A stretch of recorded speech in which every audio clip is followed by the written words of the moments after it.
हमारा टॉपिक चल रहा है साम्राज्य का सुदृढ़ीकरण एवं क्षेत्रीय विस्तार, जिसके अंतर्गत मुगल एम्पायर के बादशाह अकबर हम डिस्कस कर चुके हैं। आज हम नेक्स्ट करेंगे जहांगीर 1605 से 1627 ईस्वी। अकबर की अनेक मनोतियों, अनेक संतों के आशीर्वाद के बाद ख्वाजा मोइनुद्दीन चिश्ती की दरगाह की नंगे पैदल यात्रा करने के फलस्वरूप 13 अगस्त 1569 ईस्वी को अकबर की कछवाहा रानी मरियम उस्मानी के एक पुत्र का जन्म हुआ, जिसका नाम शेख मोहम्मद सलीम रखा गया। अकबर उसे शेख खुबाबा कहा करते थे। अकबर के सभी पुत्र युवावस्था में ही चल बसे। अकबर का विशेष स्नेह था सलीम पर। सलीम को फारसी, तुर्की, अरबी, गणित, हिंदी, इतिहास, भूगोल आदि का सम्यक ज्ञान देने के लिए अनेक योग्य आचार्य नियुक्त किए गए। 1581 ईस्वी में उसे काबुल अभियान का नेतृत्व भी सौंपा गया। उसे शासन प्रबंधन की भी शिक्षा दी गई। 16 वर्ष की आयु में उसका विवाह आमेर के राजा भगवान दास की पुत्री मानबाई से किया गया। ममेरी बहन थी। राजकुमार खुसरो इसी दाम्पत्य की देन था। खुसरो के पितृभक्ति विहीन व्यवहार से दुखी होकर मानबाई ने 1604 ईस्वी में आत्महत्या कर ली। मानबाई के जीवन काल में ही सलीम ने अन्य रमणियों से विवाह कर लिया था, जिसमें जोधपुर के मोटा राजा उदय सिंह की पुत्री जोधाबाई का नाम भी विशेष उल्लेखनीय है। अकबर के लाड़ प्यार से सलीम को अत्यधिक विलासी बना दिया और सलीम ने अकबर के जीवन काल में ही राज्य सत्ता हासिल करने के षड्यंत्र भी रच डाले। दरबार 2 दलों में विभक्त हुआ। सलीम के उद्दंड व्यवहार को देखते हुए अकबर ने खुसरो को अपना उत्तराधिकारी बनाने पर विचार किया। खुसरो का मामा मान सिंह और ससुर मिर्जा अजीज कोका ने खुसरो का समर्थन किया, लेकिन खुसरो के समर्थन अल्पसंख्यक थे। उसकी योजना सफल न हो पाई और सलीम ने अपने अमीरों को आश्वासन दिया कि वह इस्लाम की रक्षा करेगा और खुसरो और उसके समर्थकों को क्षमा कर देगा। सभी अमीरों ने सलीम का समर्थन कर लिया और तत्पश्चात अकबर की मृत्यु के समय 8वें दिन 3 नवंबर 1605 को सलीम निरुद्दीन मोहम्मद जहांगीर बादशाह गाजी की उपाधि धारण कर मुगल तख्त पर आसीन हो गया और उसने अपने विरोधियों को क्षमा कर दिया। उसकी शासन नीति देखें तो जहांगीर ने अपनी गद्दी नशीनी के बाद अनेक आज्ञाएं घोषित कर दी और अपनी शासन नीति को स्पष्ट कर दिया। उसने तमगा, मीर बहरी, जकात जैसे कर समाप्त कर दिए। राज्य कर्मचारियों को किसी के घर पर बलपूर्वक अधिकार करने की मनाही कर दी। उसने सड़कों के किनारे सराय, मस्जिद और कुओं का निर्माण करने के आदेश जारी किए। दीन और असहायों के चिकित्सा के लिए सरकारी औषधालय स्थापित किए। नाक या कान काटने के दंड अवैध घोषित किए गए। किसानों की भूमि बलपूर्वक लेने की मनाही कर दी गई और मृतकों की संपत्ति उनके उत्तराधिकारियों को सौंप देने की आज्ञा। सम्राट के राज्यारोहण के दिन गुरुवार तथा अकबर के जन्म दिवस रविवार और अन्य अनेक शुभ अवसरों पर पशु हत्या बंद रखी गई। अकबर के समय के समस्त कर्मचारी और मनसबदारों को अपने अपने पदों पर पुनः प्रतिष्ठित कर दिया गया और सम्राट ने आगरा के दुर्ग में घंटियां लगाकर एक सुनहरी जंजीर लगा दी, जिसे खींचकर साधारण मनुष्य भी सम्राट से न्याय की फरियाद कर सकता था। जहांगीर ने खुसरो के समर्थक मान सिंह व मिर्जा अजीज कोका को भी क्षमा कर दिया था और उन्हें उनके पद से नहीं हटाया गया। उसकी सत्ता अब अकबर जैसी नहीं रही। उसने अपने कृपा पात्रों को, जिनमें कोई विशेष योग्यता नहीं थी, अच्छे अच्छे पदों पर प्रदान किए। नवनियुक्त पदाधिकारियों में 2 व्यक्ति विशेष थे जो योग्य थे। एक था नूरजहाँ का पिता गयास बेग, जो दीवान पद पर नियुक्त हुआ और मातुदौला की उपाधि धारण दी गई। दूसरा था जमान बेग, जिसे महाबत खां की उपाधि व 1500 मनसब भी दिया गया। खुसरो का विद्रोह। अकबर के अंतिम दिनों में खुसरो को बादशाह बनाने का षड्यंत्र रचा गया था और षड्यंत्रकारी सफल नहीं हो पाए थे, लेकिन जहांगीर के राज्यारोहण के बाद भी खुसरो के मन में बादशाह बनने की लालसा बनी रही। जहांगीर ने भी यद्यपि उससे क्षमा कर दिया था, किंतु उसके मामा मान सिंह के बंगाल जाते ही जहांगीर ने उससे बंदी बना लिया। इससे खुसरो क्रुद्ध हुआ और 6 अप्रैल 1606 ईस्वी में सिकंदरा में अकबर की दरगाह देखने के बहाने वह अपने 350 अश्वारोहियों के साथ आगरा की तरफ प्रस्थान किया, भाग निकला। धीरे धीरे उसके अनुयायियों की संख्या बढ़ती गई और 12,000 पहुंच गई। राज्य रक्षा दल से 1 लाख रुपए का उसने लूटा और दिल्ली होते हुए लाहौर चला गया। तरन तारण में सिखों के 5वें गुरु अर्जन सिंह का आशीर्वाद प्राप्त किया और लाहौर अधिकृत करने का सफल प्रयास। जहांगीर एक सेना लेकर लाहौर पहुंचा। खुसरो अपनी सेना की एक टुकड़ी के साथ शाही सेना का मुकाबला करने के लिए आगे बढ़ा। जहांगीर शांति उपायों खुसरो को अनुकूल उड़ाना चाहता था, लेकिन विफल। बहरावाला के मैदान में दोनों के बीच घमासान युद्ध। खुसरो पराजित भागा। चुनाव नदी किया पार। खुसरो शाही साथियों सहित पकड़ा गया। 1 मई 1607 को हथकड़ी पहनी खुसरो को सम्राट के समक्ष पेश किया गया। बंदी गृह में डालने के आदेश, साथियों को भी कठोर दंड। खुसरो के विद्रोह के परिणाम अच्छे नहीं निकले। दूसरे विद्रोहों को भी प्रोत्साहन मिला। बीकानेर के राजा राय सिंह, जिसने अकबर की अधीनता स्वीकार कर ली थी, राजकीय सत्ता का उल्लंघन कर विद्रोह कर दिया। सम्राट ने जगन्नाथ कछवाहा को उसके विरुद्ध भेजा, जिसने राय सिंह को परास्त कर उसे दरबार में पेश किया। सम्राट ने उसे क्षमा किया। बिहार के जागीरदार संग्राम ने भी अपना सिर उठाया, लेकिन बिहार के सूबेदार जहांगीर कुली खान ने उसे परास्त किया। खुसरो के विरोध से देश में शांति का प्रभाव फारस के शाह पर भी पड़ा, जिसने कंधार पर विजय के लिए अपने कदम उठाए। अकबर का साम्राज्य विस्तार जो नीति अपनाए हुए थी, वही नीति जहांगीर ने पे अपनाई और विशाल साम्राज्य में स्थापित किया। मेवाड़ राजस्थान में एकमात्र ऐसा राज्य जिसे मुगलों की अधीनता स्वीकार नहीं की। अब महाराणा प्रताप का पुत्र अमर सिंह सत्ताधीश हुआ था। अकबर पर सिंहासन पर बैठते ही जहांगीर ने मेवाड़ को जीतने का दृढ़ संकल्प किया। 10 वर्षों तक मेवाड़ी राजपूतों ने मुगलों से लोहा लिया, जहांगीर से संधि कर ली और जहांगीर ने महाराणा अमर सिंह के साथ नम्रता का व्यवहार किया और अमर सिंह ने मुगलों की अधीनता स्वीकारी, किंतु मुगल दरबार में उपस्थित होने से पूर्व उसे मुक्त रखा गया और जहांगीर ने समस्त मेवाड़ प्रदेश लौटा दिए और उससे मुगल परिवार के साथ वैवाहिक संबंध स्थापित करने हेतु बाध्य नहीं किया गया। इस शर्तों से स्पष्ट है कि जहांगीर ने भी अकबर की सुलह कुल नीति का ही अनुसरण किया राजपूतों के साथ।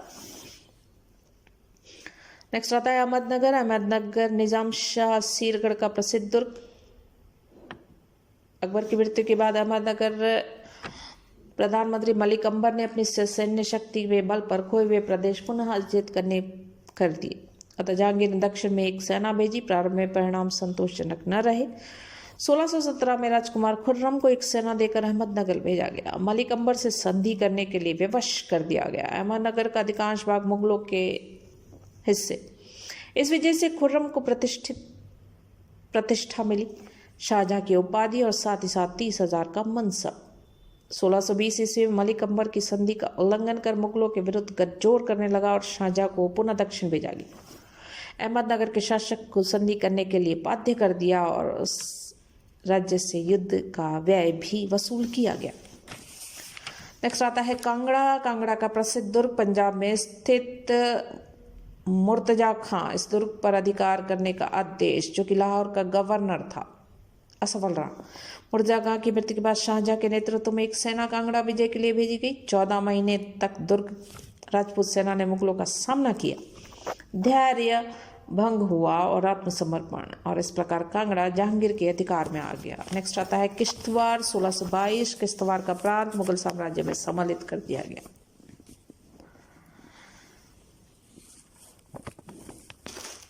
नेक्स्ट देखिए तो नूरजहां। जहांगीर के राज्यकाल की सबसे महत्वपूर्ण घटना है नूरजहां के साथ जहांगीर का विवाह। मई 1611 ईस्वी में संपन्न हुआ। जहांगीर सार्वजनिक जीवन में धीरे धीरे पीछे हटता गया और नूरजहां सिंहासन के पीछे खड़ी हुई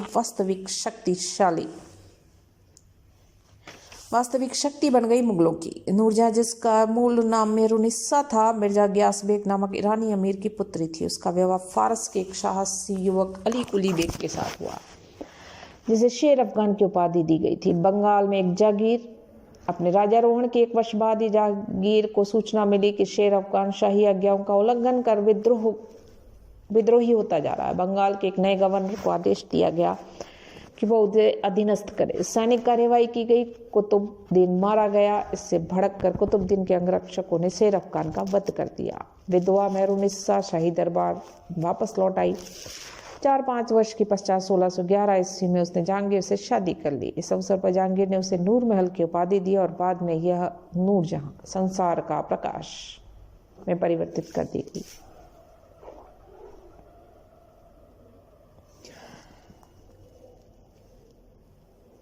नूरजहां उच्च शिक्षा प्राप्त थी। आभूषणों और सौंदर्य प्रसाधनों का उन्होंने आविष्कार किया। अत्यंत सामाजिक उदार हृदय की महिला, निर्धन पीड़ितों की रक्षक, सदैव प्रचुर मात्रा में दान देती, अनाथ कन्याओं के विवाह का प्रबंध करती। चरित्र में अनेक दोष भी है। ईर्ष्यालु महत्वाकांक्षी स्त्री, पति के साथ झरोखे में बैठकर प्रजा को दर्शन देना आरंभ किया, सिक्कों पर उनका नाम अंकित करवाया, कई बार शाही फरमानों उसके नाम से ही जारी किए गए। नूरजहां को केवल इससे संतोष नहीं हुआ, उसने अपने संबंधियों को उच्च पदों पर नियुक्त करवाया। इस प्रकार राज्य में कुनबा परस्ती के प्रसार के लिए वह उत्तरदायी सिद्ध हुई। उसने पिता मादुदौला की सम्मानित उपाधि प्रदान की और उसे मुख्यमंत्री पद पर नियुक्त करवाया। उसका भाई आसफ खान राज्य का दीवान था। सभी प्रमुख अभियानों का नेतृत्व आसफ खान के दामाद खुर्रम को सौंपा गया। राज्य कार्य के प्रत्येक क्षेत्र में नूरजहां प्रधान हो गई और जहांगीर मिट्टी का माधो बनकर रह गया। इसके प्रभाव में जहांगीर बुरी तरह विलासी हुआ और अपने उत्तरदायित्व से पूर्णतः उसने मुंह मोड़ लिया। वह शराब के नशे में डूबता चला गया और साम्राज्य में षड्यंत्र और विद्रोह का दौर शुरू हो गया। खुर्रम का विद्रोह। शहजादा खुर्रम अत्यंत महत्वाकांक्षी। दरबार में नूरजहां का गुट अत्यंत शक्तिशाली। 1621 तक खुर्रम नूरजहां का कृपा पात्र। दुर्व्यसनों के कारण सम्राट का स्वास्थ्य दिनों दिन गिरता चला गया। नूरजहां खुर्रम की महत्वाकांक्षाओं से परिचित। भाई खुसरो की हत्या करवाकर अपना उत्तराधिकार निश्चित कर लिया था। नूरजहां को भय था कि यदि जहांगीर की मृत्यु के बाद खुर्रम गद्दी पर बैठा तो शासन सत्ता उसके हाथ से निकल जाएगी। जहांगीर के सबसे छोटे पुत्र शहरयार को अपना पात्र बनाया और नूरजहां की कठपुतली बनने को तैयार। नूरजहां ने शहरयार को शासनरूढ़ करने की योजना को सफल बनाने हेतु 1621 में उसने अपनी पुत्री लाडली बेगम का विवाह शहरयार से कर दिया। खुर्रम नूरजहां की चाल समझ रहा था। खुर्रम और नूरजहां के बीच तनाव पैदा हुआ। फारस की सेनाओं ने कंधार पर आक्रमण किया। जहांगीर ने खुर्रम को वहां जाने के आदेश दिए। खुर्रम को आशंका क्षीण स्वास्थ्य सम्राट की मृत्यु होने पर नूरजहां के शहरयार को गद्दी पर न बैठा दे। खुर्रम कंधार तो नहीं गया। सम्राट से पंजाब का प्रांत, रणथंबोर का दुर्ग और शाही सेना पर उसने स्वतंत्र शासनाधिकार मांगा। नूरजहां ने जहांगीर के कान भरे। खुर्रम की मांगों से विद्रोह की बू आ रही है। एक घटना और घटित हुई। कुछ समय पूर्व खुर्रम ने सम्राट से धौलपुर की जागीर मांगी थी। सम्राट ने स्वीकृत मिलने की आशा में उसने दरिया खां को धौलपुर का शासन संभालने भेज दिया, किंतु नूरजहां ने यह जागीर पहले ही शहरयार के नाम करवाकर शरीफ उल मलिक को वहां फौजदार बना दिया। दरिया खां धौलपुर गया तो उसकी मुठभेड़ शरीफ उल मुल्क से हुई। शरीफ उल मुल्क के बहुत से आदमी मारे गए। इस घटना को लेकर नूरजहां ने सम्राट के फिर कान भरे। जहांगीर ने खुर्रम को बहुत डांट फटकार लगाई। साथ ही साथ समस्त सेना को दरबार में भेजने का आदेश भी दे दिया। खुर्रम के मतभेदों के बीच नूरजहां के कहने पर सम्राट ने शहरयार की पदवृद्धि कर दी और खुर्रम की समस्त जागीरें शहरयार के नाम करवा दी गई। नूरजहां को अपने भाई आसफ खां पर संदेह हुआ क्योंकि वह अपने दामाद खुर्रम को पक्षपाती हो चुका था। नूरजहां ने आसफ खां के प्रतिद्वंदी महाबत खां को काबुल से बुला लिया और इस घटना ने खुर्रम का विद्रोह करने के लिए बाध्य कर दिया। खुर्रम के विद्रोह का समाचार मिलते ही सम्राट और साम्राज्ञी मांडू की ओर गए और मई 1623 में अजमेर पहुंचे। खुर्रम फतेहपुर सीकरी आया, लेकिन वहां उसे कोई सफलता न मिली। आगरा पर टूट पड़ा। शाही सेना से उसे मुठभेड़ में वह परास्त हुआ। मालवा की ओर भागा, फिर अजमेर को लूटता हुआ उदयपुर से कुछ दिन बाद दक्षिण मलिक अंबर बीजापुर सुल्तान से मदद मांगी। विद्रोही शहजादे को उन्होंने सहायता नहीं दी। तेलंगाना होता हुआ बंगाल की ओर रोहतास दुर्ग सहित बंगाल बिहार अधिकार किया। मार्च 1624 में शहजादा परवेज महाबत खां उसका पीछा करते हुए उन्हें खुर्रम को बुरी तरह पराजित किया। खुर्रम अहमदनगर की तरफ भागा। वहां उसने बुरहानपुर दुर्ग को घेरा, लेकिन शहजादा परवेज और महाबत खां उसका पीछा करते हुए वहां पहुंच गए। खुर्रम ने बालाघाट पे शरण ली, बीमार पड़ा। खुर्रम ने एकमात्र स्वामी भक्त अनुयायी अब्दुल्ला खां से संन्यास ले लिया। ऐसी स्थिति में पिता से क्षमा याचना के अतिरिक्त उसके पास और ने कोई चारा न रहा। महाबत खां की बढ़ती हुई शक्ति और सम्मान के कारण नूरजहां भी आशंकित, अतः उसने खुर्रम को क्षमा याचना स्वीकारा देना। मार्च 1626 में सम्राट ने खुर्रम को असीरगढ़ व रोहतास दुर्ग का छोड़ने तथा अपने 2 पुत्र दारा शिकोह और औरंगजेब को दरबार में भेजने का आदेश जारी कर दिया। खुर्रम ने अपने पिता के आदेश का पालन किया और उन्हें क्षमा मिल गई और वो बालघाट का शासक नियुक्त हो गया। नेक्स्ट देखिए महाबत खां का विद्रोह। महाबत खां साम्राज्य का सर्वोच्च सैनिक और कुशल राजनीतिज्ञ। खुर्रम के विद्रोह को शांत करने का श्रेय महाबत खां को ही जाता है, तो उसकी शक्ति और कीर्ति दोनों में वृद्धि हो गई। फिर वह अत्यंत महत्वाकांक्षी और सम्राट के अतिरिक्त किसी का आदेश मानने को तैयार नहीं। नूरजहाँ से ईर्ष्या करता। नूरजहाँ शहयार को गद्दी पर बैठाना चाहती, जबकि मोहम्मद खां शहजादा परवेज को शहयार से अधिक योग्य समझता था। नूरजहाँ मोहम्मद खां की बढ़ती हुई शक्ति और कीर्ति सहन करने को तैयार नहीं। मोहम्मद खां की मान मर्दन करने का, कीर्ति को धूमिल करने का उन्होंने संकल्प किया। खुर्रम ने समायाचना पत्र सम्राट के पास भेजा, तब शीघ्र ही मोहम्मद खां को बंगाल भेज दिया गया। उसके स्थान पर खानिजहाँ लोदी को राजकुमार परवेज का परामर्शदाता नियुक्त कर दिया गया। मोहम्मद खां ने इस आदेश को स्वीकार कर लिया, किंतु नूरजहाँ ने मोहम्मद खां पर राजद्रोह का, अवज्ञा का आरोप लगाकर एक शाही फरमान जारी किया, जिसमें मोहम्मद खां को वे सभी हाथी दरबार में भेजने को कहा गया जो उसने विद्रोह दमन, खुर्रम के विद्रोह के दमन में बंगाल और बिहार से प्राप्त किए थे। उसे इन प्रांतों के जागीरदारों से प्राप्त हुए धन का भी हिसाब देने को कहा गया। मोहम्मद खां समझ गया नूरजहाँ उसे धूल में मिलाने को उपाय कर रही है, अतः उसने सम्राट के पास जाकर स्थिति को स्पष्ट करने का निश्चय कर लिया। मार्च 1626 वह अपनी सेना सहित झेलम के निकट शाही डेरे के पास पहुंचा। डेरे में भय व्याप्त नूरजहाँ ने उससे और अधिक तिरस्कृत करने की अभिप्राय से राज्यादेश के बिना अपनी पुत्री का विवाह एक कुलीन सरदार के पुत्र बरखुरदार से करने का कारण पूछा। बरखुरदार को दरबार में बुलाकर उसने भीषण अपमान किया और उसे बंदी बना लिया। अब तो मोहम्मद खां संयम न रख पाया और उसने दूसरे दिन ससैन्य शाही डेरे के द्वार पर आ धमका। जहांगीर डेरे से बाहर आया। मोहम्मद खां सम्राट के समक्ष नतमस्तक हुआ, बातचीत में लगाए रखा और इसी बीच उसके सैनिकों ने शाही शिविर पर अधिकार कर लिया। मोहम्मद खां ने सम्राट को अपने शिविर में ले जाकर बंदी बना लिया और नूरजहाँ उस समय अपने भाई के पास गई हुई थी। नूरजहाँ को झेलम पार करने पर ही मोहम्मद खां के विद्रोह की जानकारी मिली, अतः दूसरे दिन नूरजहाँ ने हाथी पर सवार होकर ससैन्य सम्राट को मुक्त कराने हेतु नदी पार की, किंतु मोहम्मद खां के भीषण आक्रमण के कारण वह वापस लौट जाने को बाध्य हुई। आसफ खां भागकर अरक के दुर्ग में गया। मोहम्मद खां ने उसे दुर्ग छीनकर समर्पण हेतु बाध्य किया। आसफ खां ने मोहम्मद खां का पक्ष ग्रहण कर लिया। इसके बाद नूरजहाँ ने भी आत्मसमर्पण कर दिया और सम्राट से मिलने की अनुमति प्राप्त की। मोहम्मद खां ने शासन की बागडोर अपने हाथ में ली। सम्राट ऊपरी तौर पर मोहम्मद खां की सत्ता से संतोष प्रकट करता रहा। काबुल की ओर प्रस्थान किया, चूंकि सेनापति की सत्ता का आधार शक्ति थी, अतः राज्य कर्मचारी और सेना में मनमुटाव होने लगा। मोहम्मद खां ने अपनी लोकप्रियता खो दी और नूरजहाँ ने इस स्थिति का पूरा लाभ उठाया। उसने जहांगीर की ओर से मोहम्मद खां को यह कहला दिया कि वह नूरजहाँ की अपेक्षा मोहम्मद खां के संरक्षण में अधिक प्रसन्न है, अतः मोहम्मद खां सम्राट की ओर से निश्चिंत हुआ। दूसरी ओर नूरजहाँ ने सम्राट की स्वतंत्रता की व्यवस्था भी कर डाली। मोहम्मद खां को कहलवाया कि वह अपनी सेना शाही डेरे से दूर रखे। मोहम्मद खां ने जो सत्ता का अपने हाथों से निकलते हुए देख रहा था, आदेश की पालना करना ही उचित समझा और अपनी सत्ता का अंत समझ लाहौर की ओर भाग गया। नूरजहाँ की कुशल योजना ने मोहम्मद खां के विद्रोह को समाप्त कर दिया।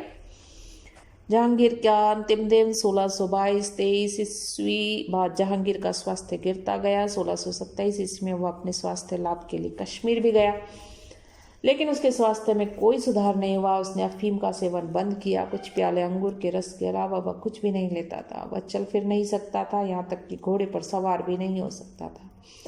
अतः पालकी में बैठाकर यात्राएं करवाई जाती थी। कश्मीर से जब वह कोई लाभ नहीं हुआ तो वह पुनः लाहौर आया, किंतु लाहौर में उसकी तबीयत खराब हुई। 7 नवंबर 1627 ईस्वी 58 वर्ष की आयु में उसकी मृत्यु हो गई और लाहौर के पास शाहदरा के उद्यान में उन्हें दफन कर दिया गया, और जहां पर नूरजहाँ ने एक सुंदर मकबरा बनवाया। हमारा टॉपिक चल रहा है साम्राज्य का सुदृढ़ीकरण एवं क्षेत्रीय विस्तार, जिसके अंतर्गत